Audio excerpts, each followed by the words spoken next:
Ebongo coronavirus ekosila o ekosila te. Ekosila. Épisode 7. Boma ngaipe. Oko boma ngalelo pendo boma ngaipe lela. Mais tiens seko oyitike makofi na opeyo sala passe. Na kozongisa me na kozongisa. Tala toyoka. Kobisa na mutu teke ngamu ya tekela kimino kimbringo. Ngai moko na zuya tobongisa na malembe. Kokima tembendo.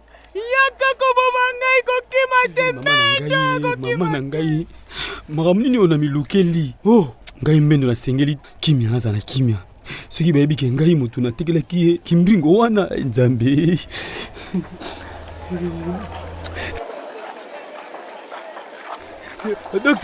Docteur Mangolais, docteur Chance, docteur Kosuba na bilamba docteur. Respire, Mbedo, Pema. Voilà. Siko oyebisanga nini? Docteur, eza na ngai lai docteur.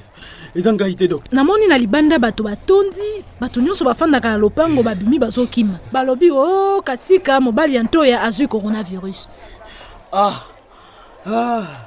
Basui kaka wana. Batangi kombo ya mutu te. Yo lingaki batanga su kombo nani? Te. Docteur.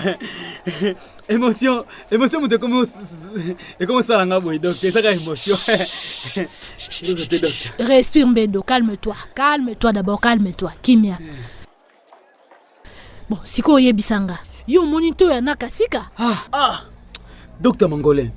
Quartier mo ba kimi ngai ndi nekopesa bango lisungi tongo nakuti na ndaku nakuti ye mobali azokosola lokola ntaba inche mwasi avani na yeka bongo na ye na tomboli mobali na ye na lalisi na mbeto na lalisi na kiti na pangusi yeso ezalaki na monoko na lobi na mwasi siko yo banda kolela ngai na ke koluka bato ya riposte corona donc osimbaki ye na tomboli ye baso ina ezinga na njoto na lobi ete na bigisa kasika yaka tokena nkuna esika bazwani l'hôpital on a biso tozali ko traiter batu ya coronavirus kalate awa ngana uti kosolo wana kasika na ntoya mwasi na mobali kote tembete docteur aza na coronavirus Bouti bongo kolanda eteni ya sambo ya manaka nini esila te boye. Manaka malengelami na lisanga Rodesi kelongo na nouvelle société civile congolaise na lisungi ya AB Communication. Toko kutana na eteni ekolanda.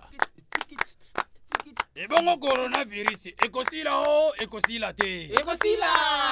Mota mapoko tokopesa te. Bitambula tokotika te. Maboko na biso tokolave te. Tomi batela tovana na bandako.